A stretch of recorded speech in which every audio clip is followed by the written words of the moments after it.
Okay, good afternoon to all of you. I see there are still a few colleagues that are coming in through the door, but in the interests of those who have already arrived, we should get started. We're going to now move from the politics to the economics, and we have a wonderful panel which is going to, first of all, lay out a little bit the vision in terms of the economic strategy that is there for both Tunisia, Jordan, Egypt, and then I would very much like this to be an interactive panel. So in a way, the more we have questions from the floor, the more specific can be the responses, and the more we'll be able to get to the heart of issues that are on the minds of the audience. You have the bios of all of our distinguished panelists, so I'm not going to go over the details except to tell you who's sitting where.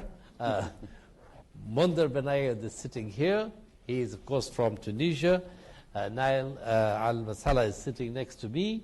He's from Jordan. And then, of course, Hussein al-Kazzaz is there from Egypt. So what I would like each of the panelists to do is to take 10 minutes to answer the question which I think is on many people's minds about the economics, which is the following. A year after the start of the Arab Spring, in all of the three countries that are sitting here, the good news is that there hasn't been an economic crisis. So all three have managed to avoid a crisis. But that's really all one can say.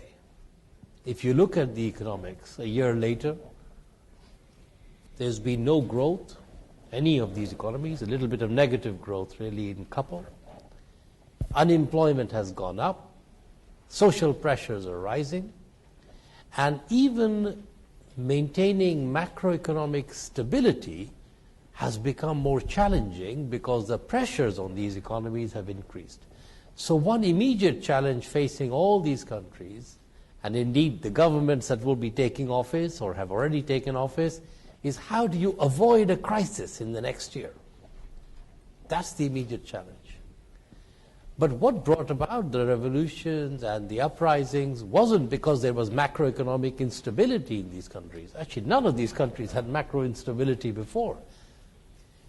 What brought about the revolutions was the sense that the growth that was happening wasn't high enough, no jobs were being created, young people were coming on the market without any opportunities for them, and what opportunities were there were not being distributed fairly. So there is really a big project of economic transformation. And 5 years from now, what the economic outcomes on which governments in all of the Middle East will be judged is partly on whether they avoided a crisis, because a crisis is like a heart attack. You have a crisis, everything stops, you focus on that. So you want to avoid that. But just avoiding a crisis isn't going to be enough, and what people will judge governments on is how did you generate the jobs that were needed, the transformation that was required to make growth more inclusive, to have safety nets that were targeted, to have people feeling that they have an opportunity to participate. So my question to all three of you will be, if you could take 10 minutes to lay out where you think you would like to be in 5 years, and what is it that you think you're going to do that will help to get you there, and what help do you need from the rest of the world to help you get there? So then I think we can get into specifics on that, but if you could start with that, and I might start with you, Mondar, if I could. Sure. Thank you very much for giving me the opportunity to lay down the economic policy of Tunisia as we go forward. I would just like to take you back on the reasons for the revolution. There are two main slogans that were raised during the Tunisian revolution, which is liberty and dignity. So it's not a bread and food revolution, it's a revolution against dictatorship, to regain freedom and dignity as well. We need to keep that in mind. But there were also some socio-economic problems that were developing in the society before the revolution. Now, the strategy for Tunisia has been published just 2 days ago, and I encourage all of you to go seek it on the web, because the government presented its strategy to the National Constitutive Assembly on Monday, as well as the complementary budget law for 2012. And there is a lot that can be learned from an official government document, which is 120 pages with many details. But basically, let me brief you about the general outlook and the general picture in the government strategy. When we sat down to put the strategy for this government, the coalition government, we were afraid if we had an elaborate strategy and a general policy and a general framework and a very developed policy published, that it will give the wrong signals to the people, and we would be criticized as being just for a period of 1 year and giving a general policy where the execution of this policy might require 5 years or 10 years. On the other hand, if we didn't do that, then we will just issue a set of measures with no general framework for those measures, and which will not give visibility to the people. So what we finally did is state a vision for Tunisia. We start from a vision, and the vision is to make Tunisia democratic, modern, and prosperous. Democratic is the political reform process, which we talked about this morning. Modern is the type of society we would like to make, which is an open society, a modern society, where there will be reconciliation between Islam and modernity, and between democracy and modernity.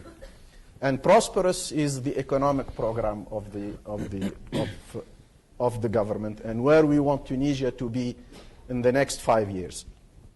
Now, this vision was detailed, and general policies were stated how we're going to execute this. On the economic and social front, the economy basically starts from the precept that in Tunisia, employment comes from growth. We have no oil, we have no gas, we have no minerals. The only way we can provide jobs is if we create growth. And 1 percentage point of growth is equivalent to 15,000 jobs. So in order to absorb all newcomers on the job market, which is approximately 100,000 new job seekers every year, we need a growth of about 7%. Now, the economy was growing approximately by 5% for the past 5 years before the revolution. And in order to create growth, that growth can only come from investment, both domestic and international. And for that investment to be generated and stimulated, we need to create the right environment in order to attract foreign direct investment and in order to encourage people to go and invest. Now, in order to create that environment, we have adopted 3 pillars. The first one is a set of political reforms that have a direct incidence on growth. For example, the eradication of corruption, the establishment of good governance and transparency, the establishment of the independence of the judiciary. These things are very important for investors, and they usually lead, these reforms in this area lead to direct percentage points in growth. The second pillar is to introduce 13 sets of reforms.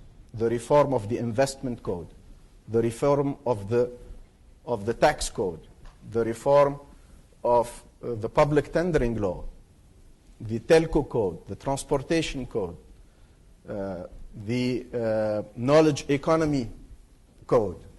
All of these reforms need to be carried out starting now. Some of them will finish by June this year. Some of them will take a year and will finish during the mandate of this government. Others might take 2 to 3 years but are going to start now. And others will be subject to debate in society. So the second pillar is to introduce a set of reforms which makes the business environment friendly for investors. The third pillar for sustainable growth is the development of infrastructure. And the government has increased in the complementary budget law public spending for infrastructure development from 5.2 billion dinars to 6.4 billion dinars, an increase of 1.2 billion dinars in infrastructure projects, roads, electricity, industrial zones, all kinds of infrastructure which are necessary in order for businesses to come and invest, especially in the regions of the interior. Now, what we did between December and now is have a national consultation in the regions, and we asked people what kind of infrastructure projects you'd like to see in your region. What didn't the other regime or the previous dictator do for you? Is it a hospital? Is it an industrial zone? Would you like to see an electrical plant? And we gathered all that information after 1 month in consultation in all the regions.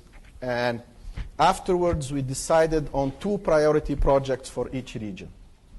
So for this year, each region will get, in addition to the programmed infrastructure projects, at least 2 priority projects that will be executed. And that the cost for those was estimated to 1 billion dinar. Now, this sustainable track will take us from minus 2.2 growth in 2011 to 3.5 hopefully in 2012 to 5 points in 2013, and then 6 to 7 points when we will be cruising in 2014. Obviously, the sustainable track is the main track of reform of Tunisia, and that's the way we're going to develop our economy, but this will yield the first jobs in 1.5 to 2 years. And we have 800,000 unemployed youth today. So we needed to introduce another track, which is a Keynesian component in the economy for 2 years, 2012, 2013. And we're going to increase government spending through stimulus in 3 major programs.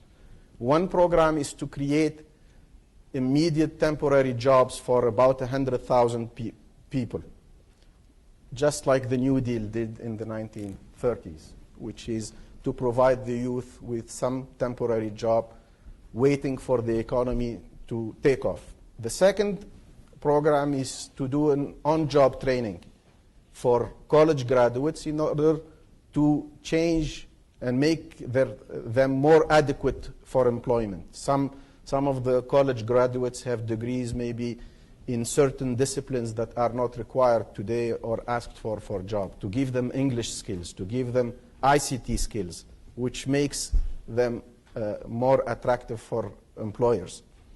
And the third program is to build 30,000 social housing units over a period of 2 years. Now, this will be done through increased government spending, but to reassure the World Bank and IMF friends, it's going to be in a go and stop mode, which means that these programs are clearly stated for 2 years, 2012 and 2013, and they will stop after 2013. And by then, hopefully, the sustainable track will catch up for the economy to provide the necessary jobs. Now, the announcement of this program had a good psychological effect in Tunisia today. Although, clearly in the steps that are going to be carried, the government was careful to say, this is the general program, this is the vision, this is where we're heading economically, but we can only do this much in a year because our mandate is for 1 year, so that we don't scare the opposition and we don't say, like the question today, then when Islamists come to power, they don't intend to leave. And that's why in the program, in the first page on the political program, the government has announced officially that it will seek the date of the 20th of March 2013 as the date for the next election. So today we have a target date for the next election. Also, the government has announced that it will maintain an independent election committee and that it will maintain the president of that election committee, which is Mr. Kamel Jandoubi, who did a fantastic job. And by the way, Kamel Jandoubi is known to be a leftist secular. So for those of you who who would like to know where we're heading. The idea of giving a clear roadmap, a clear direction, a sense of objective is to reassure the investors and society and introduce some comfort in order for the production apparatus to go back again. That, alongside the decision by Al-Nahda to maintain Article 1 of the Constitution, has created in the past 10 days a climate of security. There are less disputes, less tension between the different rivals, and that's very important for business. Business and politics are closely interlinked, and a good political framework and a sense of direction is good for economics. So at the same time, as I told you, we introduced the complementary, I'll just say 2 words about the complementary budget law, which increased public spending by 2.5 billion dinars from the original law. Now, the financing of that will come mostly from the sales of the confiscated assets from the Ben Ali's family, which is estimated to generate this year 1.2 billion dinars for the Tunisian economy. Although we did the public stimulus package for the economy for 2012, we will only, we will reach a budget deficit of 6.5. We were on a budget deficit of approximately 3%, and with good macroeconomic parameters and stability. Also, the debt ratio of Tunisia was 40% before the revolution. Now it's 46%. And we ran all the scenario of 2012 and 2013 through the models that you have at the IMF, and we estimated 3 kinds of shocks: a devaluation shock, an inflation shock, and an international crisis. And all of that has showed that our economy is still resilient and that our debt is sustainable up to 55%. So we're in a safe zone, even compared to what's happening today in the world, and our debt situation is still healthy. Obviously, our objective is to come back in 2014 to a deficit level of 3%, an inflation level of 3%, a growth of 6 to 7%, and a debt ratio over a 5 period of time by 2017 of 40%. So here is the economic strategy that Tunisia will be adopting. There are many signs that, encouraging signs that the investment will go well in the country. Many countries have showed a lot of support for Tunisia economically. The United States is showing a lot of support. Recently, it has announced that it will give Tunisia $100 million in direct budgetary aid, and there are other packages as well. Europe and European firms have confirmed their intention to stay in the country and to increase their investments in the country. A lot of companies from the Gulf countries also are visiting Tunisia, indicating their intention to invest. We have every reason that the environment will be good for Tunisia, for these firms to make money and to have real economic opportunities. We have a free trade agreement with Europe. We're consolidating our European position, and we're seeking the status of a privileged partner with Europe. And the process is underway for Tunisia to get that. Secretary Clinton announced to Prime Minister Jbeli a few days ago on a phone call that President Obama gave the green light to start a free trade agreement negotiation with the United States, which is obviously a good sign for investors and for American firms. So, growth, investment is what's going to create jobs. And the government, will create the right environment for that. Thank you. Thank you very much, Monte. That's a very nice It's a very clear plan, and you've laid it out very nicely. I'm sure many people will have specific questions they want to come back on. But before we do that, I do want to turn to the other panelists. Of course, Jordan is not the same situation as Tunisia, both in terms of Mundra is laying out a government plan. So in a sense, your perspective will be a bit different from that. But also, economically, Tunisia has a bit more space for doing the kind of fiscal expansion because the initial debt levels were low, the budget deficit was quite small before the 2011 to 3% this year.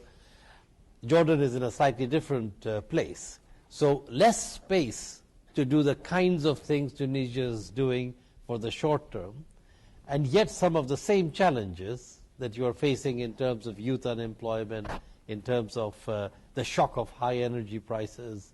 So I wanted to get a sense from you now, Nael, of how you see the kinds of policy package that you think would make sense from where you sit, which may be different from what the government is doing, because obviously you're not in a position to speak for them.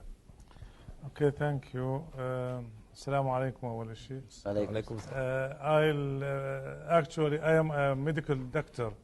The economical language is not my language. That's why I have to speak in Arabic, because it will be easier.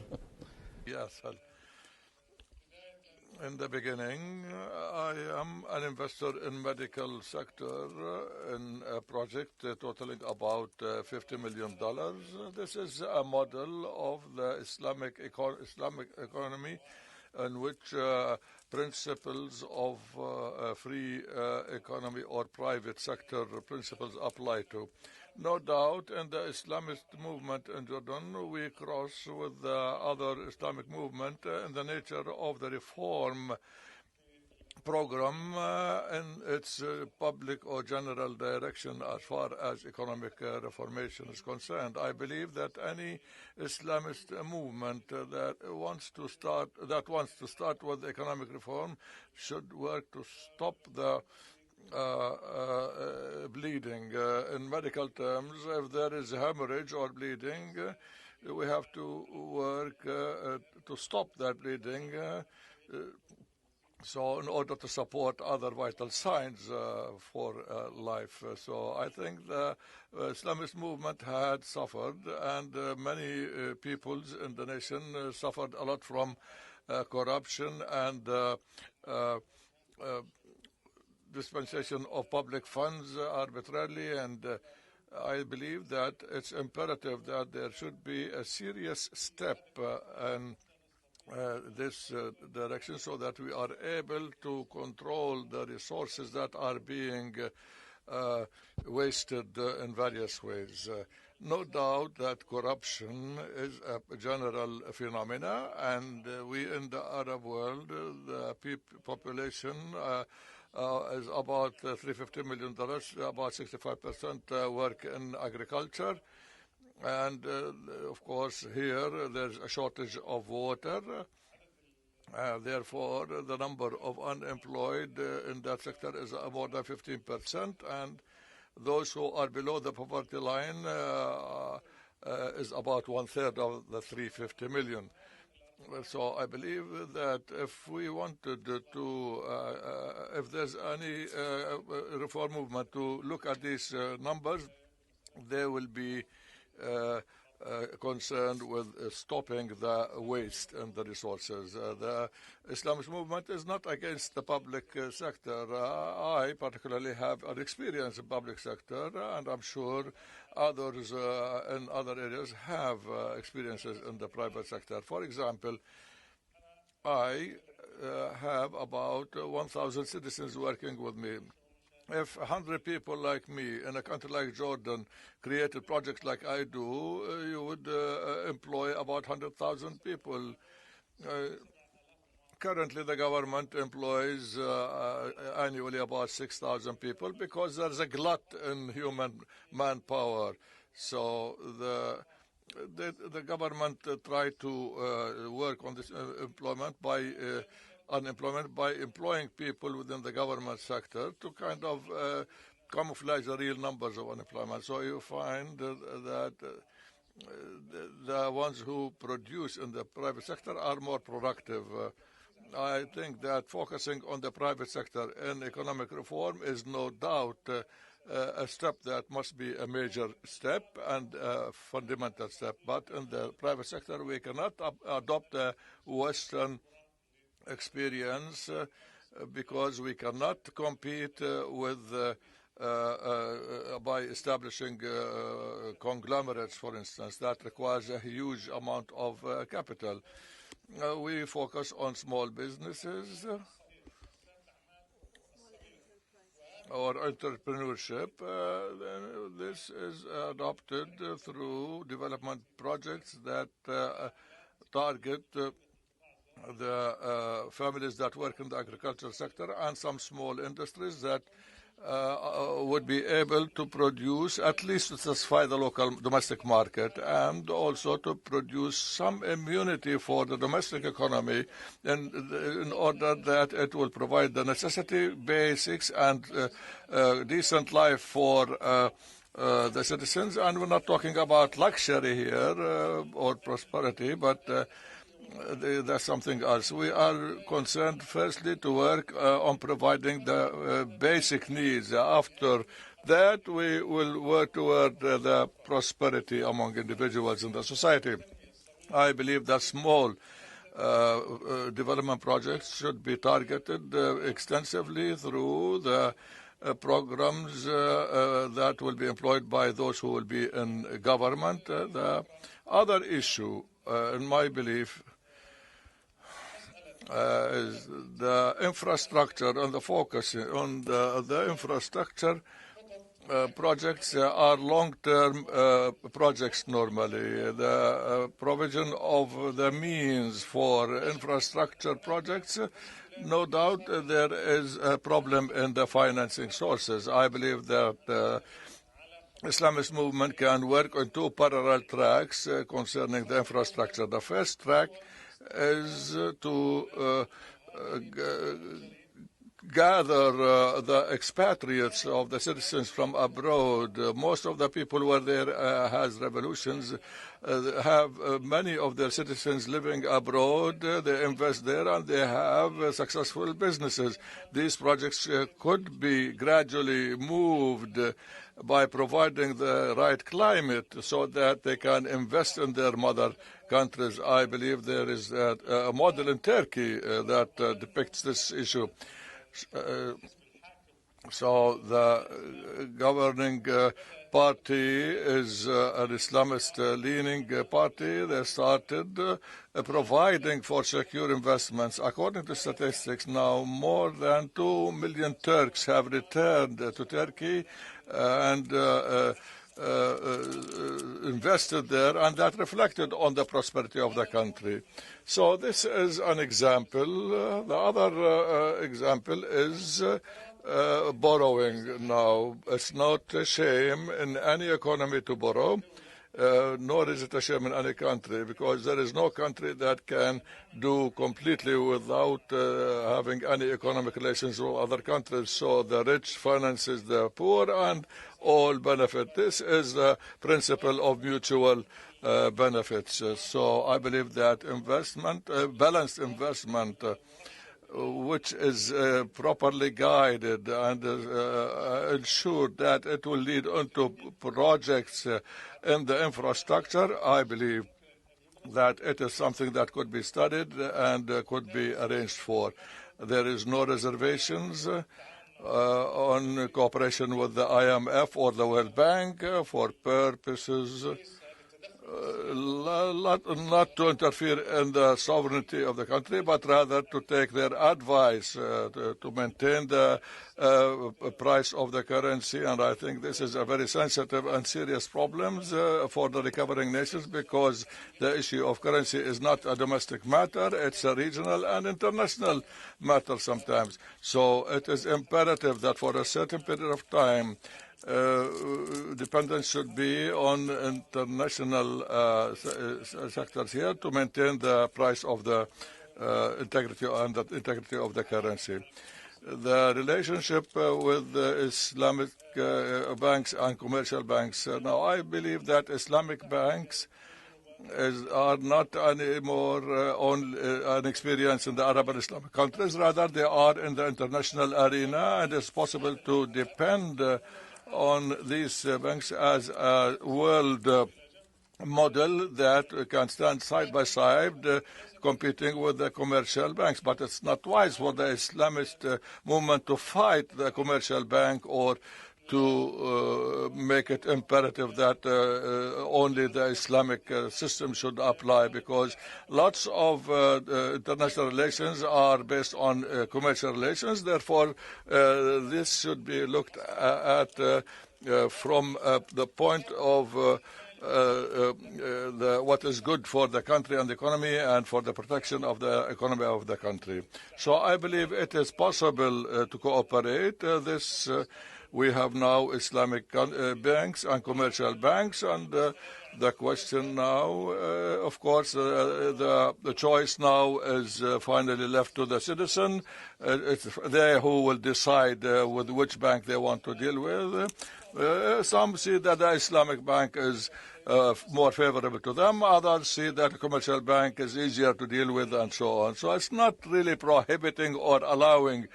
So the final point, and I will stop talking afterwards, I believe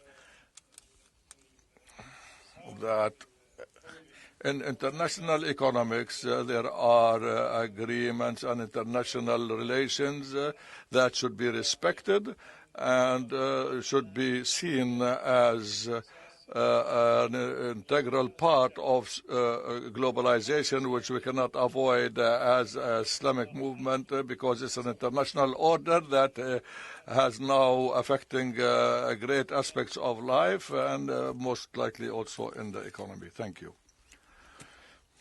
Thank you very much. That was very helpful in also going into some of the detailed elements that I think many people have on their mind. So you've already given some of the answers to the questions that people were trying to raise, but I'm sure that won't stop them from asking other questions. Before turning to that, let me now turn to our final panelist. So, Hussein, perhaps you can give us the Egyptian perspective. One topic, if I may suggest, which affects both Jordan and Egypt, a little bit less Tunisia, is how you see dealing with one big source of problem for the budget, which is the generalized subsidies on energy products in both countries. And as you know, the benefits of these energy subsidies tend to go mainly to rich people rather than to poor people, particularly when it comes to gasoline and products like that. And yet, throughout the Middle East, the way to help poor people seems to be to have a system which mainly helps rich people. So I would be interested also in your thoughts on how you see the reform of subsidies. Sure. Thank you very much, Masood, and thanks to the Carnegie Endowment for making this event possible. The Freedom and Justice Party in Egypt has outlined an economic strategy and launched two processes to mature it. One process is the process of dialogue, to get as much feedback, different perspectives, and so on. And the other process is to technically formulate a policy package that would support that strategy. My role in the next 5 to 17 minutes is to try to lay out the strategy in I hope, clear terms. The strategy has actually 4 pillars. One is to expand the private sector, limit and hopefully shrink the government, empower the civil society, and fourthly, integrate Egypt in the global economy on more favorable terms. Just go a little bit into each one of these very briefly. Just to give you an idea of how suppressed the Egyptian economy is and how underperforming it is and how there is a huge need to expand the private sector. Egypt's contribution to world trade is close to 0.23 of 1% of the global trade. That comes from a population of 1.2% of the world population. So this is definitely an economy that's not performing up to the potential of its people. Just at a very, very sort of macro picture, this is very depressive. And why is the economy not performing and underperforming to that extent? There is a great book actually that I read on the plane that I would recommend everybody just take a look at, because it also tackles not just Egypt but many other countries. It's called Why Nations Fail by Ace Moglu. I don't know if you got across it, but it's a great reading. And in that book he describes, and the co-author describes what they call extractive political institutions and economic institutions versus inclusive political and economic institutions. And of course he cites Egypt as one of the classic examples. Extractive institutions are ones that extract the resources, opportunities, and so on of an economy for the interest of a very narrow group of people in a particular country. Political institutions that support that kind of extraction have by definition to be oppressive to their people. The end result is the creation of, albeit very rich and very capable, but very, very tiny class of people who have enormous amount of power, enormous amount of money, enormous amount of wealth. But at the end of the day, when you look at an economy of 85 million people, on the other hand, it creates a very, very low demand because the rest of the population is suffering. There is this awful statistic that I always suffer with, because we say it sometimes as economists in numbers, but you actually have to go to an Egyptian village and spend the day there to feel it. You know the number we always say that 30% of Egyptians spend $2 a day or less? It's not just a statistic. If you actually go and spend a day in one of Upper Egypt's or Delta villages, you will get a feel of what this really means on a human level. And it's just awful. I don't want to go very passionate about it, but just awful. Anyway, so what we want to do with the party is to actually remove that extractive institution and put in its place an inclusive institution. In other words, we like to include more and more people in Egypt and give them more access to economic opportunities in the country. We would like to do that, first of all, by reversing, and that's the easy part, by reversing what the previous regime has done. If you again look at this book that I referred to, it outlined in very interesting ways how this extractive institution was able to work. It gives examples of 5 or 6 key industries in Egypt: the iron industry, the cement industry, the media industry, and so on. And it details how these industries are so limited. There is entry barriers like there is no tomorrow. And it details how this actually happened, which coincided with data that we are now receiving in the party, not from our people, but from the government agencies, the central bank, finance department, and so on. People are coming forward now to say how this actually happens, how this was possible. Amazing government contracts, just amazing terms. Tax breaks that you've never heard of. Land deals, real estate deals, totally unheard of also. That kind of thing. Fuel deals. When you look at these privileges that was given to these few and the political institution that supported it, the outcome, as I said, is a shrunk economy. We would like to reverse that and give access to people by reversing these trends. And here is where the second and third pillar come in. We would like to restrict the government. We would like to make it simpler for people to practice economic activities. We would like to make it simpler for people to invest. First of all, to save, to invest, to pick the projects they would like to go to.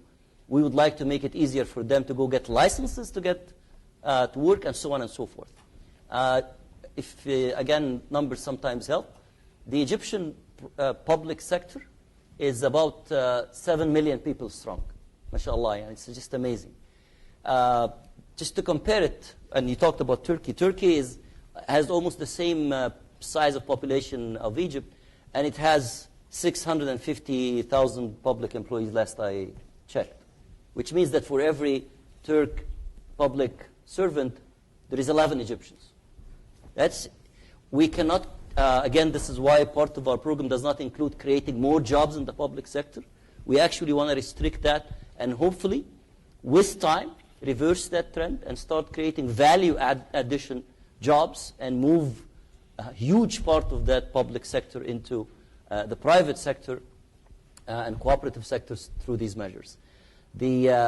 Why we include the empowerment of the civil society?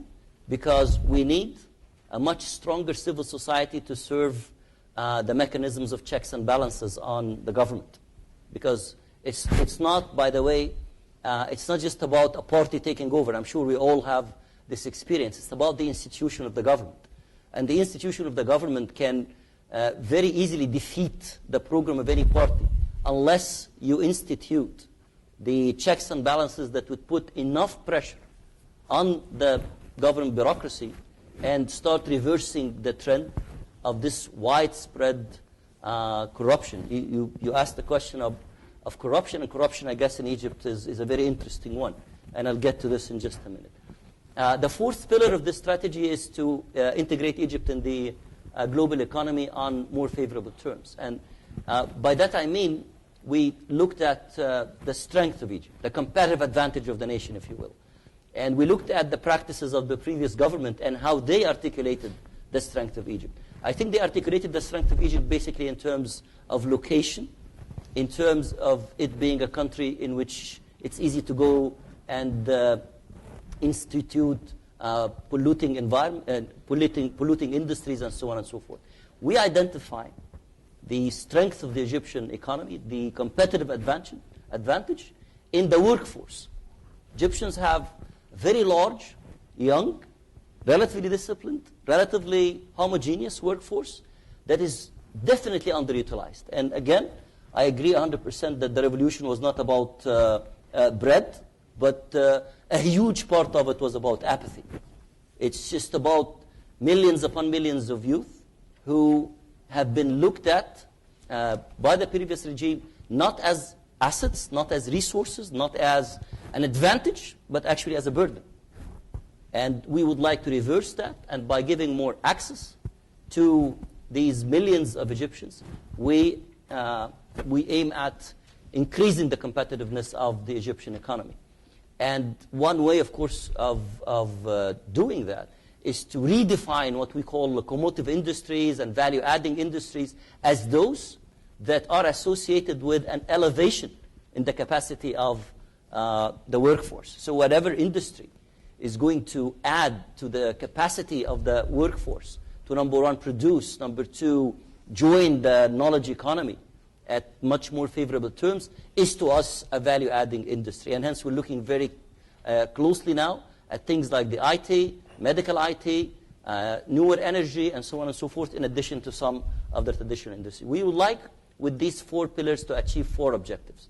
One is clear, which is broaden the demand base of the economy. The second is to create more a fairer distribution system in the economy. And we don't want to do that through regulating it centrally, because that would not work. We would like to do it by stimulating the economy.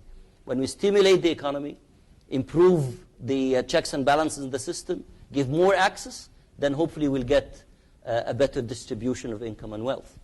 The third objective is we would like to get, and this is really huge, anyone who knows Egypt or read the history of it knows how hard this is, but this is part of what we think the legacy, if you will, of our party should be, given where we come from.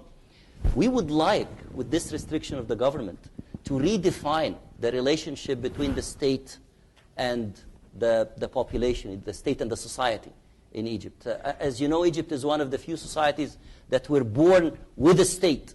It did not start with people who went farming and so on and then decided to have some sort of a central system. It started with the central system. So Egyptians' relations to their state is so unique.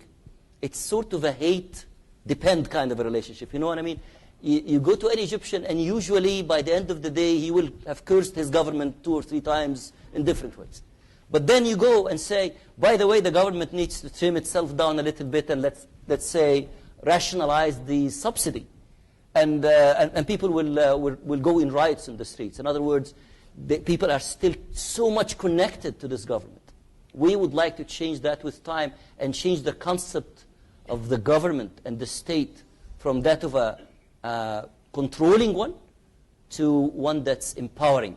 And hence, really latching on the potential of the Egyptian society, not just the economy, in ways that are very consistent with the values of the revolution. The freedom, the dignity, and so on. These things will not come, by the way, if people are still occupied within their own minds with a perspective of a state being the pharaoh kind of thing.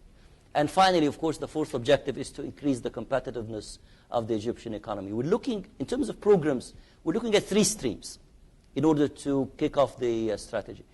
The first stream is we're looking at trying to attract foreign direct investment to Egypt, but not in sort of a sentimental way of let's come and save Egypt kind of thing. We're trying to come up with, in the next couple of years, with between 50 and 100 very sound projects that have really good business plans behind them, financial models, and so on, in a number of select industries. And this is what we're working on now, trying to look at what industries would qualify to host these mega projects. Each one of these projects, we hope, will require and attract an investment of around $1 billion, which would mean that we're pumping into the economy in the next couple of years between $50 and $100 billion. We're looking at 2 kinds of industries. Some in which Egypt is already strong, but these industries are suffering now, like tourism, like textile, and so on. But also we're looking at another stream, which is the industries that we believe, with the workforce we have in Egypt, we can excel and excel very quickly. So we're looking at IT, renewable energy, and so on and so forth. That's one stream. The second stream, to create jobs, we're looking at a very ambitious small and medium enterprise campaign to be launched immediately as soon as we take over. There is bad news and there is good news. The bad news is Egypt has already tried that. It's not a great thought that we came up with. We actually know that small and medium enterprise campaigns have been done in Egypt before. And the problem was not with finance. The problem was with the way it was managed. Small and medium enterprise is a complex undertaking. It requires a system in place, a system not just to finance, but a system to educate, to train, to integrate, and of course to finance, and to look at the social, economic picture of what's going on the ground, so that people can actually repay the loans they get, can have a success rate in the projects they do, and so on and so forth. We are hoping that by being a grassroots movement, that we will probably have a better luck with designing and executing a small and medium enterprise campaign in Egypt as we go. The third stream we're looking at is similar to what I think our brothers in Tunisia are looking at, which is an infrastructure kind of a program. We will probably do a massive government spending in infrastructure, and we'll go through the same process of identifying what kinds of infrastructure would probably help in Egypt. We're looking at sort of a highway kind of a project amongst a number of other possibilities. These are the 3 streams we're looking at in terms of programs. In the shorter term, though, we have very serious challenges. We have a liquidity issue, and we're working with IMF to grant the loan. And we have, I don't know if this is the time to talk about, we have a political issue, not an economic or fiscal issue that's hindering the loan, and we hope to resolve it very soon. We have an interim government that is probably going to take the money and spend it, and then we have an elected government that will come in place a few months later and be responsible for repaying it. And we're not sure if this is the right formula, so we're working on that. We have and the IMF loan, by the way, is not just important in its own right in terms of the money it provides to Egypt, which is very important, but it's very important in terms of integrating the new government of Egypt in the global financial institution at a very responsible kind of a deal, and opening the door for more deals with other countries. In the short term, if you look at the numbers, there is no escape. The Egyptian economy will need a lot of boost from outside. And this will not happen unless there is a responsible government in place that is going to spend the money wisely and is going to repay it on time.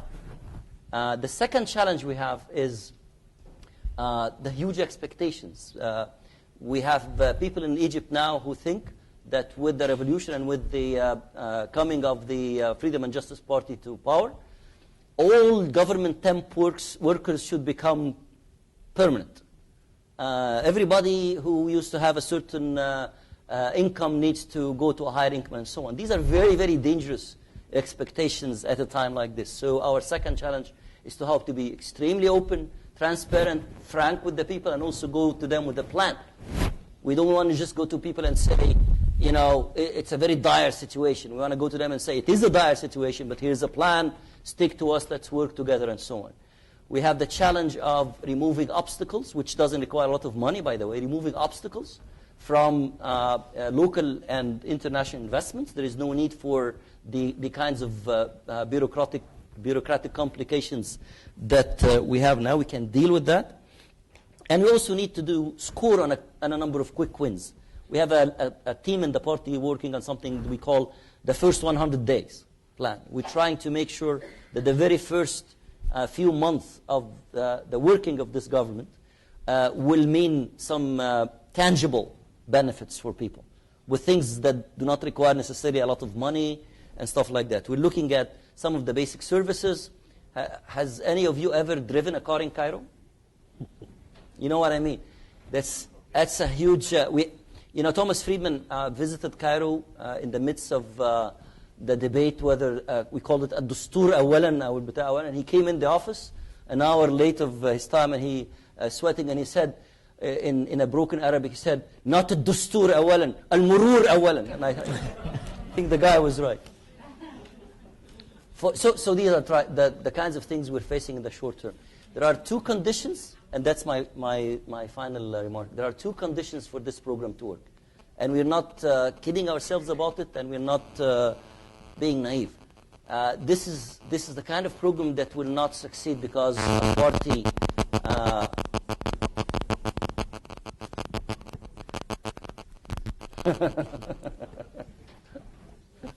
Is it time to go? No. There are two conditions. The first condition is one of ownership. If we cannot get very significant segments of the Egyptian institutions and the Egyptian society to own this plan, it will never work. It will never work. If we don't get very significant parts of the government bureaucracy to accept that. The private sector. This is why we are appealing to the private sector to look at the situation favorably, to come and shoulder the enormous task, because this is not the enormous task of the party, this is the enormous task of the revolution of the people. So, on the one hand, we need a lot of partnership. On the other hand, ownership. On the other hand, we need a lot of partnership outside of Egypt with global institutions, with groups of investors, with multinationals, and we're working on that as well. If we succeed in securing these two conditions, then this plan or strategy has a chance. Thank you very much.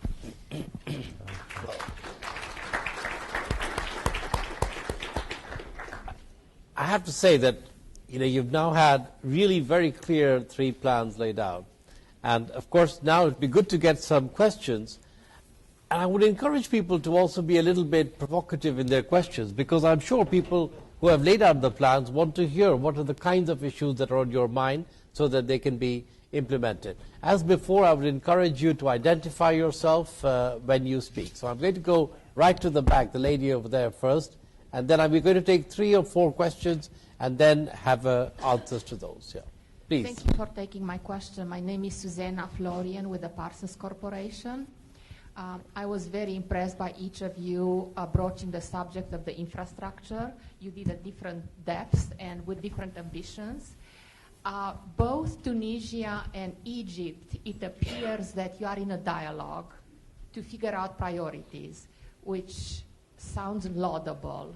However, as a veteran of the industry, I'm cautioning you that if you don't have a master plan, or if you don't look holistically, especially at the transportation infrastructure, you will end up with a hodgepodge that it will be very difficult to fix later. So that's a comment. My question, though, is how do you plan on letting contracts for major infrastructure projects? And candidly, how welcome are U.S. firms coming in to help work with you, opposite to construction engineering firms coming from other parts of the world? Candidly, please. Thank you. Thank you very much. Now we'll come to your question. I want to go to this side now. The gentleman over there who had, that gentleman there, please. Thank you, and thank you for the Carnegie Corporation. I have other question in the previous channel, but I didn't have a chance to ask. But I have a question for Egypt and a question for the three of you. For Egypt, would you consider or agree to transfer the military aid that goes to buy airplanes and tanks, etc., to economic and developmental aid? The amount may be not great, but the symbolism is valuable, and it will be helpful in building hospitals and schools. The other question for the three panelists, I didn't hear the word education in any of the plans. And I think it's critical, especially technical education and developmental, and the kind of background is investment in the future. Okay, thank you. I now have this lady at the front here. Yep, thank you. And I'll take... Just to follow up on the question about military, speaking of favoritism, will you be able to get the military out of the economy? And also, speaking to the Egyptian panelists, and also, how can you revive the tourist industry? Will there be a political problem, especially with Salafi members in parliament? Will this scare the industry off? What are your plans for handling that touchy problem? And I'll take one more question, and then I'll come. Hello, thank you. Mehdi Fishtali, Georgetown University. My question is to Mr. Al-Kazzaz. True, you will need to have the ownership from the whole society, and particularly from the current businessmen, who certainly have, for some of them, benefited from the old system and don't share with you the same political views. My question is, how will you try to convince them, knowing that some of them are liberals, and some of them don't want even to participate with you in the writing of the Constitution? How will you overcome this challenge? Great. So we have some questions. What I would like to do, there are some specific questions for Egypt, so I'll come to Egypt to Hussein at the end. But there were two more general questions which applied to everyone. One was the issue of education, and the other was the question of how will you let out contracts candidly. So maybe I'll start with Bandar on that. Yes, the first question is easy to answer. Infrastructure projects will be tendered through public tendering in a transparent fashion. Whether you are a US, French, or Saudi firm, you have exactly the same chances as any other firm. So US firms are very much welcome. And many US firms have already visited Tunisia, and we've been talking to them and exposing to them the different opportunities that do exist, and they're welcome to tender. And I think they have good chances to win. They don't need favored treatment. They have good technology, good know-how, and Tunisia can benefit from that. The second question regarding education is a very important one. I talked about the program of on-job training, which is one important program destined to fix some of the problems we have with our education problem. But you're right, one of the 13 projects, I said that there are 13 structural reform projects, is about education in general. Education has been very important in Tunisia. We have a high literacy rate. We have a good education program. We have 500,000 students in the university system today, which is 5% of the population approximately. As a matter of fact, we want to turn our problems into an opportunity, because today we're graduating approximately 70,000 new graduates every year, and we have a problem with employing people with college degrees. We have 200,000 people who have college degrees and do not find jobs for them. And that's a very, very painful situation for us. So the reform of the education system is a very important issue, and thank you for mentioning it. But it is mentioned in the program. It's one of the 13 programs where we're going to undergo massive restructuring program. One last point regarding education is that we are conscious that anything that touches education is medium and long term. So it's not something we will be able to do in 1 year, but there are many things that we will start in this government and that will be carried later on by future governments. I just want to say that I know that Marwan is sitting in the second row, and he's passionate about the need to really rethink the whole basis for education systems in the whole of the region, not simply in terms of structure, but in terms of how they approach learning and teaching, because it's an interesting phenomenon that in this region, the more education you have, the harder it becomes for you to get a job, which is sort of actually the opposite of what you see in other regions. So I'm very glad, and I think Marwan wants to make a two-handed intervention before I turn to Nail on this. Well, I just want to thank you for giving me the opportunity.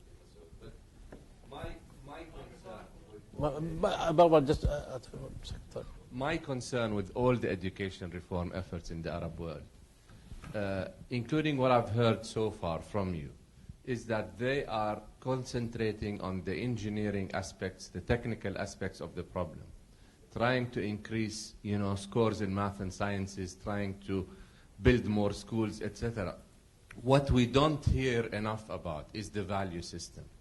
Are we teaching our students to criticize, to question, to treat, truths as relative rather than absolute?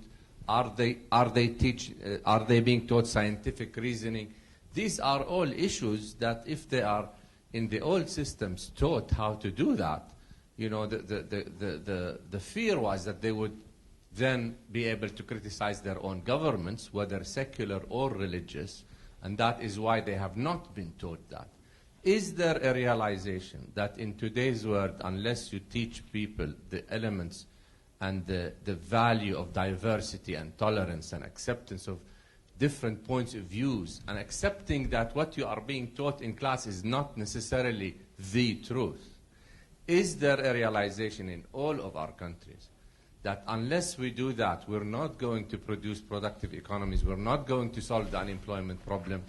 Or are we still talking about investment in the technical aspects, in the engineering aspects, but not in the value system?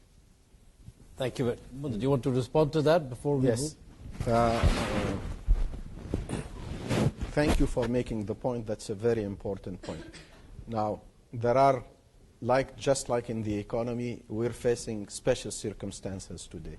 We're not in a country sitting where we can have the luxury to plan and do everything at ease. We come out of the revolution with very specific short-term demands and a long-term society project.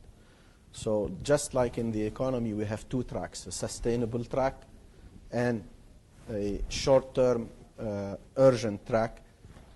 In education, we will have to do the same thing.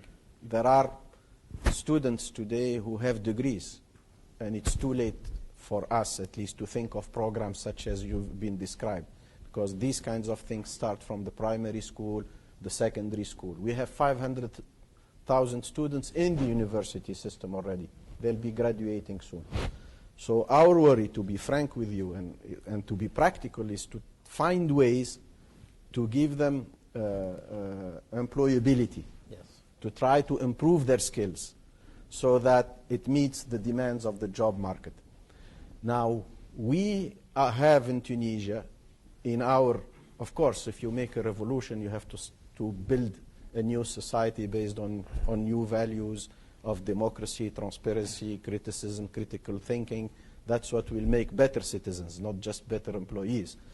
And we're talking about that, and that we will do just like in the Constitution, in the context of a consensus and general discussion, because we don't want to indoctrinate also a model of society in the educational system. We want to engage a global discussion that where Islamists, secularists, all components of society will come in and discuss about the kind of educational system we would like to do. So the short-term programs for education will include these technical programs and means in order to improve employability. The long-term programs will have to go on the basis you just described. Now, I think actually in Jordan we have a good experience in investment in education. Although taking in consideration what Dr. Marwan said, but in Jordan we don't have oil or gas. We have manpower. We have in Jordan 25 universities. 30% of the students from abroad, from the Gulf countries mainly. And the manpower wanted in the Gulf countries mainly. And thousands of Jordanians, after graduated, they go to Gulf countries to work, for work. But I think still the problem of skills and training and to direct the education toward a special program to build a special skills wanted inside the country and outside the country. I think this is a good opportunity for these countries to invest really in education. So you had the general point, and then there were also, what about the role of the military aid versus development aid? How can you convince everyone, and can you do tourism with the Salafi party as one of your partners? Easy questions. Yeah. Just giving the easy point. If I may say something personal, Marwan, about education, the only investment that I personally have ever done in my life is in an educational institution in Egypt. My wife and myself have a school. And I'm just saying that to say that the whole idea of a different model of education is so vital. We went out and spent 3 years researching here in the US and then UK, and we came up with something we call the creative curriculum and so on. And I can give some details. And I cannot agree with you more. And when we provided this service to kids in Egypt, the demand was amazing. I don't think we need to wait for very long to actually rethink the whole modeling of education in our countries, because there are already things done out there. There are different debates. There are models that have been tried. There are school institutions. We have associations that are helping us, training our teachers and so on and so forth. So my thinking is, hopefully in Egypt we will go with this at a faster track, because the education system in Egypt is just in an amazing need for reform and development at all levels. But I think the whole modeling thing is very much aligned with a statement we put out in the party that's not yet very famous. We put out a statement called the Renaissance Program for Egypt, Mashru' al-Nahda, and we, of course, took... Thank you. And again, another personal note, and I think we are all indebted to Tunis in particular. And I am personally a student of Sheikh al-Ghannouchi, so maybe we internalize that affiliation. We have a lot to learn from our Tunisian brothers, mashallah. In that statement, the Renaissance Mashru' al-Nahda, the Renaissance project, we actually state very clearly that we need to rethink key models behind education and a number of other endeavors, human endeavors, in just education, health, security, and so on. We need to rethink the modeling, not just build institutions along the same or modeling after the same old model. So I couldn't agree with you more. Thank you very much. Now to the easy questions. Getting the military out of the economy in Egypt, I don't think we will do that by colliding with the military. We will do that gradually. And this has been actually the subject of negotiations with the military. The military has a certain percentage of the economy that differs depending on how you look at it. If you look at the assets they hold, the real estate lands and so on and so forth, it's a bit larger than if you look at it from a productive contribution to GDP kind of perspective. But still, it is significant. What we would like to do is to actually expand the civil part of the economy large enough so that that percentage gets smaller. And with time, rethinking the military mindset. But by all means, the FJP does not intend to go into a coalition with the military over that subject. We actually went to learn about countries that moved from a military kind of a paradigm to civil, like Spain. And we had actually one workshop with people who brought us like the biggest lessons in that experience, which goes also along the lines with the liberal business and so on. We went to South Africa, and we tried to learn about their reconciliation program. We are not, I think, in any position, not in our party, in our country, we are not in any position to exclude anyone now. We are not in any position to go into unnecessary, premature kind of fights for no reason.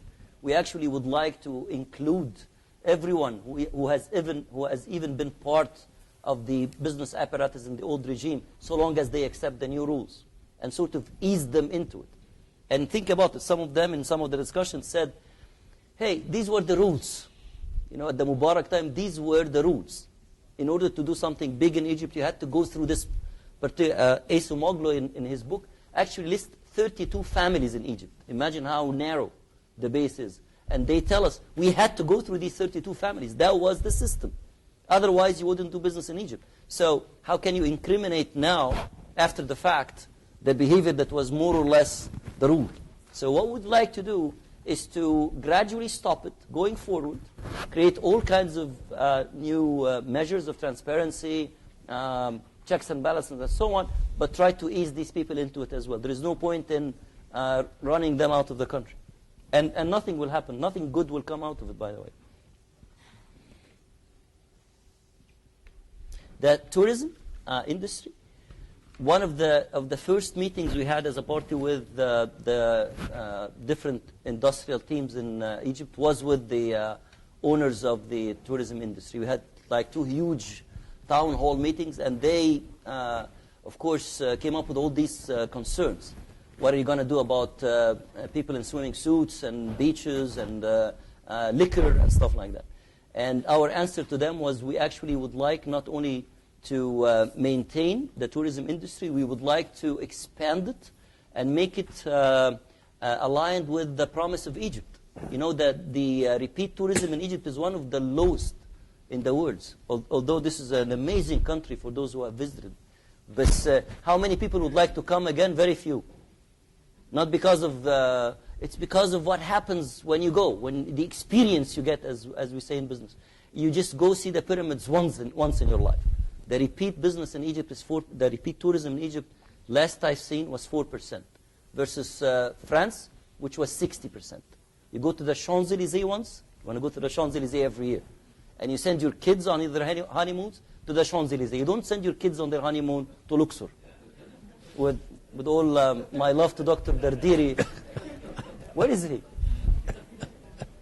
So, no, we actually want to work with that industry to improve it. Okay? Very good. Okay, let's have another round of questions. I think I start with Khalid Janahi sitting in the front row here. So if you could bring the... So questions now to Tunis and Jordan. Okay. Thank you very much, Masood. I think just was music to my ears listening to starting with Mundhir and finishing with Ali with regards to the plan, where we're going to go forward. But I'll start with what you said at the beginning. The revolution started not because of food and bread on the table. It started for dignity and freedom. My worry with a plan being a fantastic plan that's been put forward here, with the pillars, with the objectives, the same thing with the way you're doing for the next 12, 13 months, what you want to do, I think you're going to have bread and food revolution coming to you if you think you're going to go through that and it's going to be done. I think, as Obama said last year, this is history in the making. It's the beginning of history. You are starting from zero. Start from zero in a world where everybody's bankrupt. We have crisis from Europe to United States and elsewhere in terms of financial crisis, economic crisis, and even sovereign prices from debt perspective. You need to kickstart the economies. The only way you're going to kickstart these economies, you're not going to have stability just coming like that, because stability is not going to come through like normal process from any economic model. It's going to be through sustainability.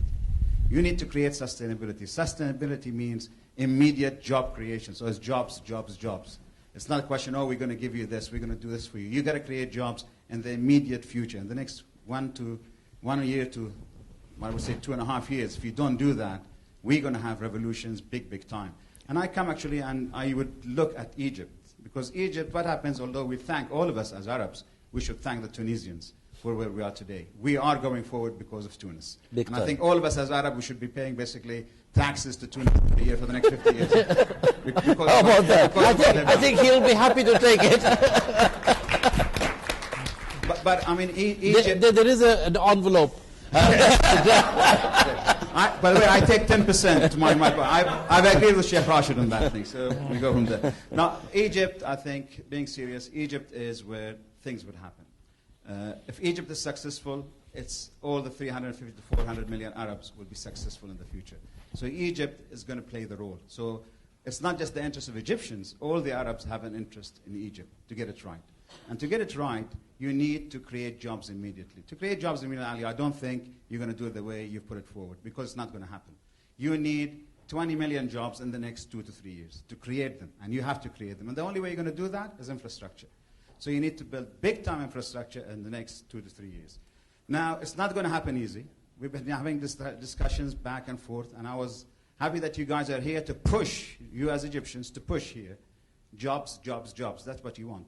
And this place here, they can help you. They cannot pay you, but there is only one place who can do that for you. We're having the money of the Gulf each year, 200 to 300 billion. And we thank, by the way, the Libyan problem, we thank the Iranian problem, everybody else, that the oil price today, $125 or $130. So that element, that increase is sitting here.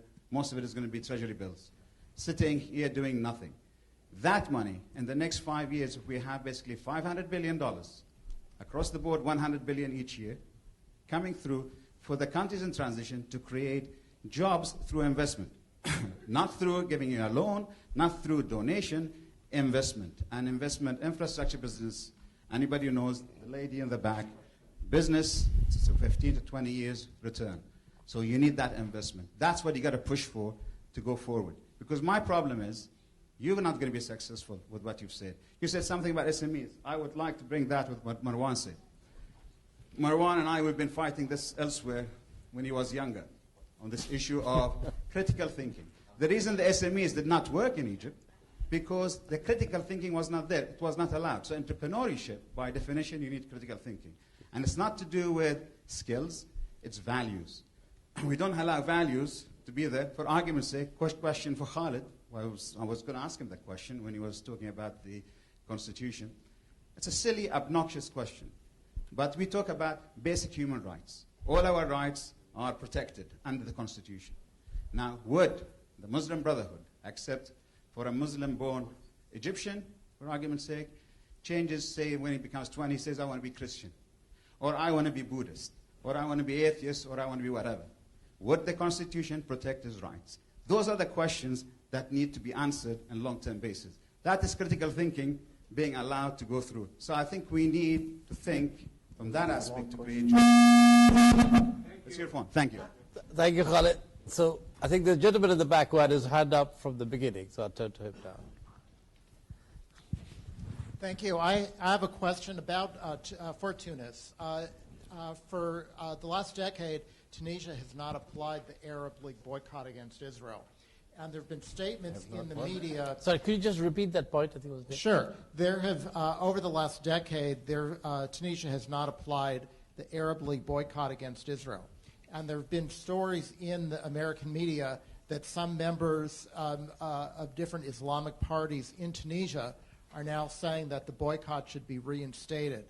And I wanted to find out what the Brotherhood's position was on this, especially considering that we're going to move forward with a free trade agreement, and any free trade agreement needs to be approved by the U.S. Congress.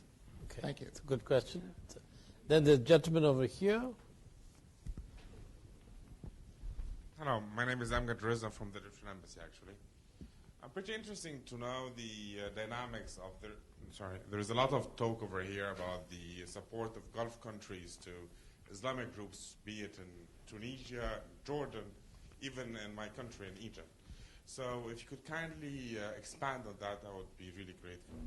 On another thought, expanding on Khalid's question, actually, there is a general feeling over here that the West in general has, even in Egypt or like in most of our countries, that many of the Western countries have taken from the economic dimension and the economic needs of the Arab Spring countries as the real and the only tool through which they could influence and have leverage on the upcoming and new regimes coming out of such revolutions. Based on your experience and on your interaction with such factors, to which extent do you agree with such statements? And if you do agree, how do you plan to deal with it? Thank you. I didn't get the question. So, just to be clear, the two questions that you wanted to raise were the second one is about the extent to which you feel that the panelists agree that there has been the economic lever is the one that is being used. Exactly. And how do you take plan to deal with it, if Yes. Do you find that there is a use of the economic lever by the West, I think you said, as a way of influencing the policies of the new governments? So that's the issue that you're trying. There's one question over there. Great, thank you. Samir Shahata from Georgetown University. My question is for both relevance for both Dr. Bin Ayad and Dr. El-Kazaz. I think we've tended to underemphasize economics. I mean, certainly dignity and freedom were important, but it's no coincidence that the uprising began in Sidi Bouzid and the interior of the country. And the Egyptian slogan on the first day of the revolution was bread, freedom, and social justice. And I haven't heard anything about social justice. I've heard the comment that there will be an attempt in a Keynesian mode to establish 100,000 jobs in Tunisia initially. But I heard none of that with regard to Egypt. So, for example, will, under your program and leadership, unions be able to be independent and have the right to strike? And what kinds of social justice measures will you have for the 40% of people who are living on the margins at or below poverty? Because I think that was a very important part of the revolutions in Tunisia and Egypt and elsewhere. Thank you. Okay, so that's got 4 questions now. Again, I'd like to, maybe this time we'll switch the order, since there are more questions for Tunis. So we're going to start with Hussein this time. We call this in Arabic istisad, but yes. That's a very Egyptian kind of a joke, sorry. The creating jobs through infrastructure, I said that we're looking at 3 streams of programs, one of which is this 550 to 100 projects, $1 billion each. The second, the SMEs, and the third is the infrastructure. So we're actually looking at the infrastructure as a stream in its own right. And you're absolutely right. I think this is where we will probably, in the next year or 2, start to kick off some really mega projects at the infrastructure side to get the economy going. And it's not going to work with the 1 million to 2 million jobs that we would like to create with the SME program if it's successful, because this is not enough on the one hand, and because of the pressure from the government bureaucracy as well, that needs somehow to shrink. So I definitely agree with you. On the social justice issue, I think that's a very key question, because I agree with you. The revolution, I think we have to pay tribute to the revolution. The revolution succeeded, I think, because it emphasized some basic human values. Basic human values. It didn't emphasize any sectorial or any narrowly defined kind of interest. And hence, social justice would simply be a very integral objective of the revolution, and hence any objective of anyone who was serving the revolution. And I have to state my personal view that the party was elected because people felt that this is the party that can serve the revolution. If we fail, then they will elect us out. The values of the revolution are more dominant in my mind than the agenda of any party. So I agree with you 100%. parts of the pillars of our program is to empower the civil society with all its factions, not just the unions. And that's one part of trying to create the social justice. By shrinking the government and sort of lifting some of its grip on society, we're trying to also introduce mechanisms by which people have access to jobs, better education, health, economic opportunities, and so on, and hence creating social justice by working on the judicial system as well, and so on and so forth. So this was maybe a very abstract kind of a statement, but if you look carefully, it is intended and designed to actually achieve that. The economic lever, I think, if I just may make a comment, at least in my own experience so far, I have seen people very interested in the Arab Spring with all its aspects, with the economic, the cultural, the political, and so on. I have been engaged and have seen engagement and I lived in this country very, very long. I've seen a very renewed level of energy and interest in interacting with the Arab world after the revolution that far goes beyond the economic issue. So I don't think it's just the economic lever. I think it's part of a broader dialogue that I think this event to me is sort of a historic kickoff of such a dialogue. So I think it goes beyond that. There was one other question I think the gentleman had, which was how did you find the sort of, what is your experience vis-a-vis the Gulf countries in terms of their interest in actually supporting the process of transition? I think there are two levels to the issue of the Gulf countries with the Arab Spring. One level is the immediate perception, at least, that the Arab Spring is bringing a destabilizing factor to the region. And I wouldn't blame anyone for feeling that way, because if you've lived in the Arab world in the last year, it is a very volatile kind of an environment, which would make anybody nervous. On the other hand, I think the integration, the tie, be it social, cultural, economic, and so on, between the Gulf and the rest of the Arab world is actually the core of the relationship. We're hoping in Egypt to calm down the concerns and worries by making two statements that we are very sincere about. Number one, we are in no mood to export anything to anyone, because we understand to begin with that revolutions are not something you export. You know what I mean?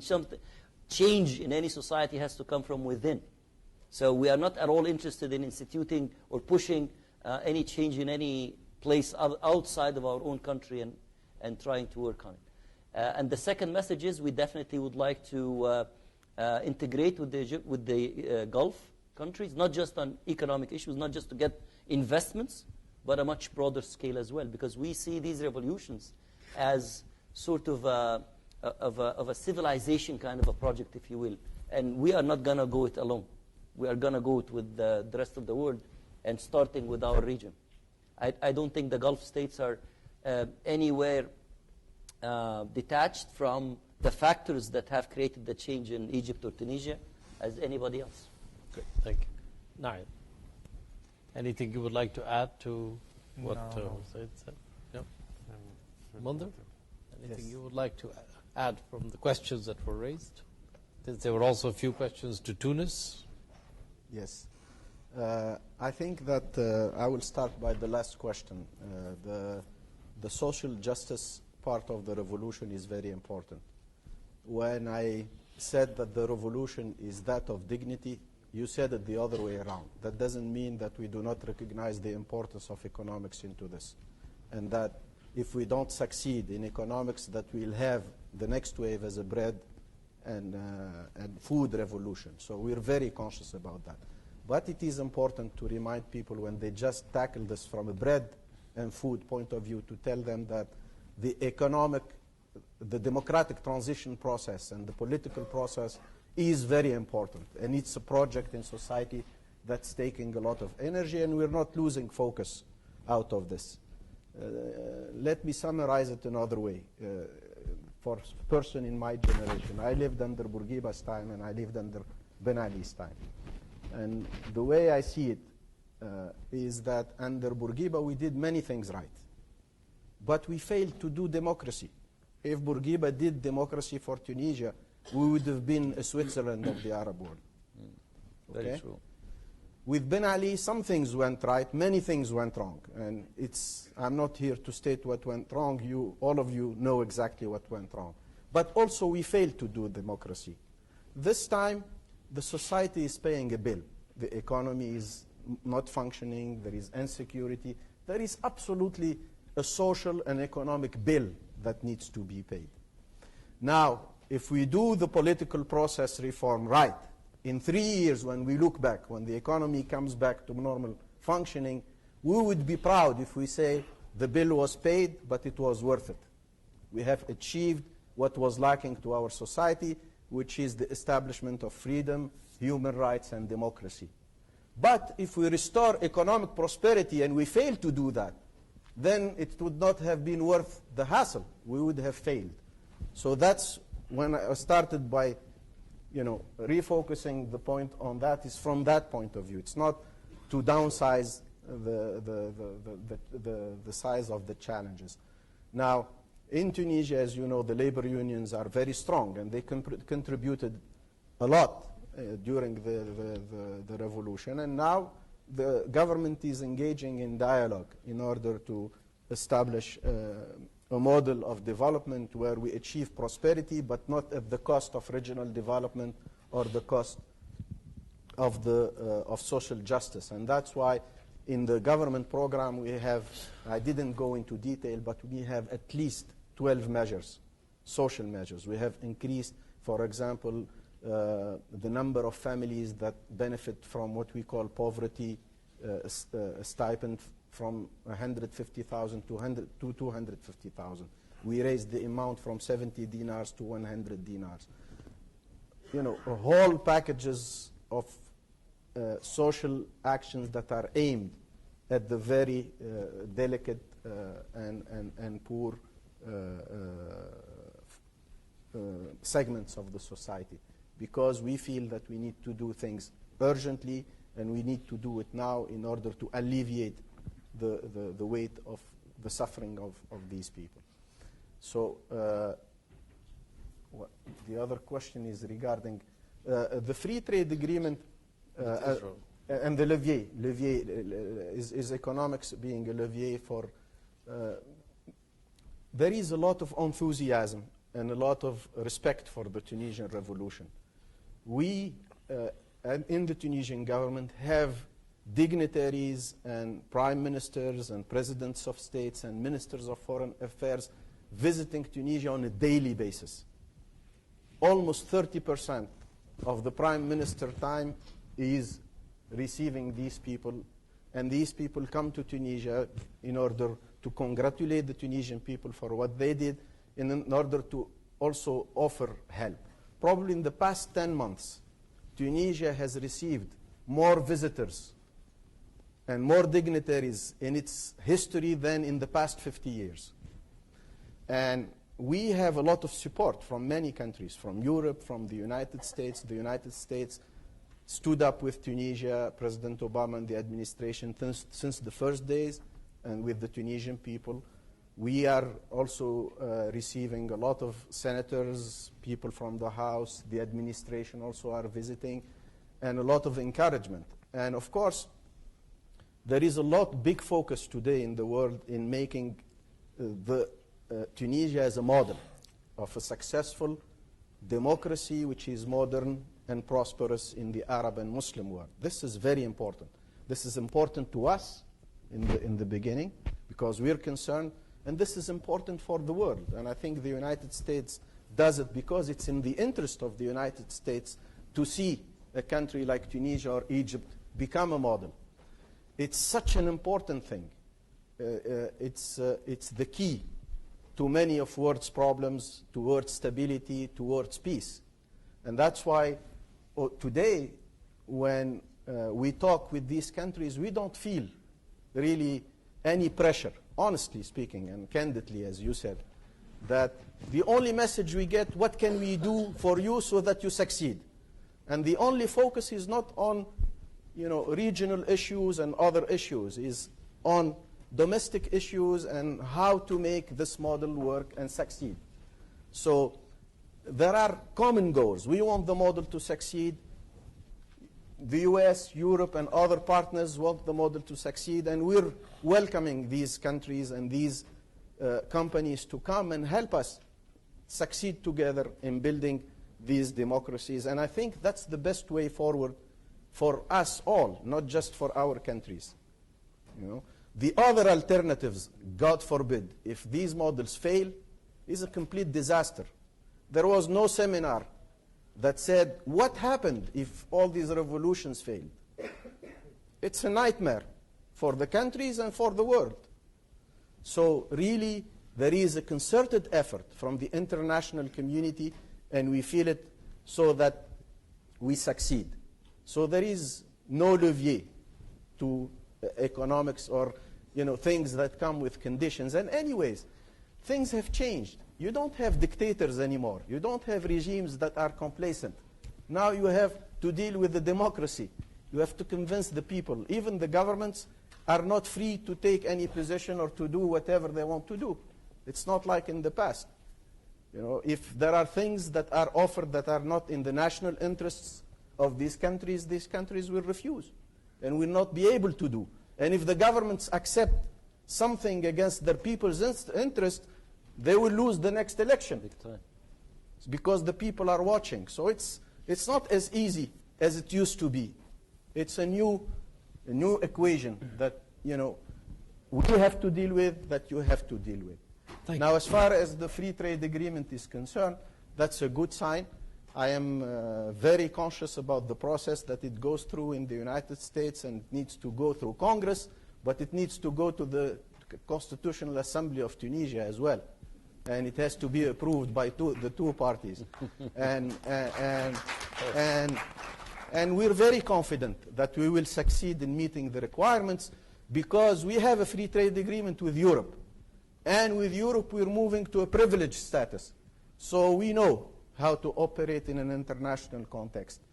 As far as the Israeli-Palestinian conflict is concerned, I would rather have the Minister of Foreign Affairs of Tunisia answer your question. This is a session about economics. But Tunisia operates within the framework of the Arab League and applies and did not take any initiative outside of the Arab League. And in that regard, it's not any different from any Arab country. And there are Arab countries that are members of the Arab Leagues that have free trade agreements with the US, like Bahrain, like Morocco, like Jordan. So I don't think that's a problem. And there are no particular policies or options or that are being taken that I know of. Thank you very much, Badr. I'm going to try and bring this to a close now. And what I'd like to do is maybe just say, from my perspective, I want to end on making two fairly obvious observations. The first one is that I think in the next 12, 18 months, the big challenge is really the one that you have raised, which is how to manage the gap between expectations and delivery.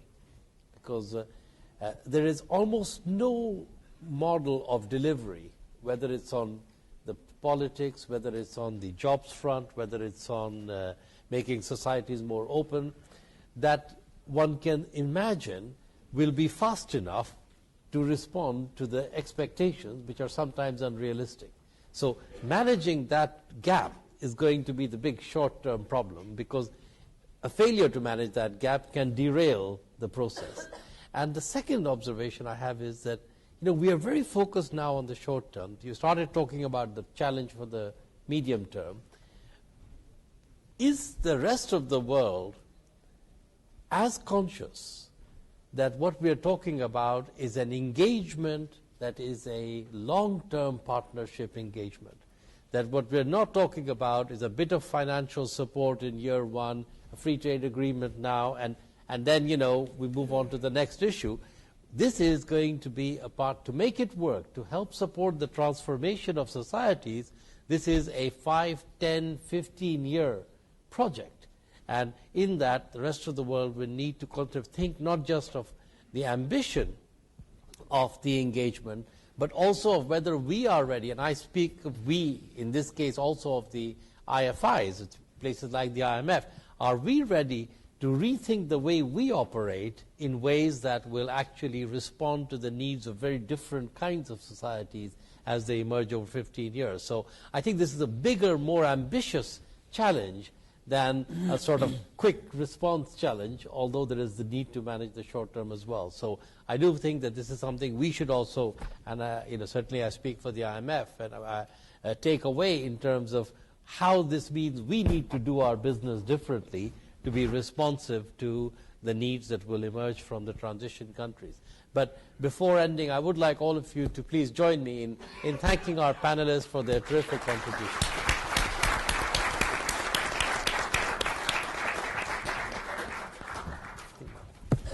Masoud, thank you so much for brilliant, I think, moderation. Thank you for panelists for a very, very interesting session.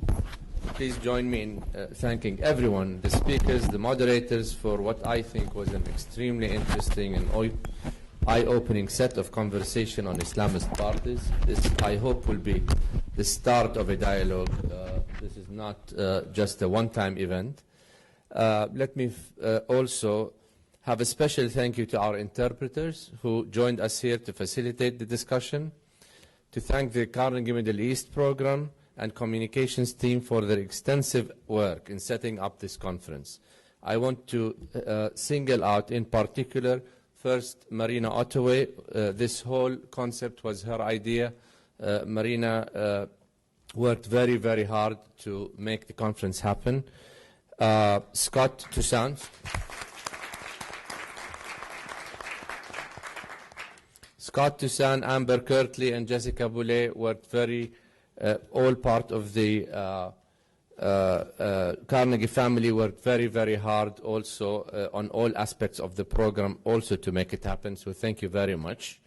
And I want to single out again one person without which this whole conference really would not have been possible. She worked very hard at all aspects. You all probably know her name. Many of you might not have met her, but were it not for her, really we would not be all here today. So May, can I ask you to stand up? May El-Saadani, she did a great job in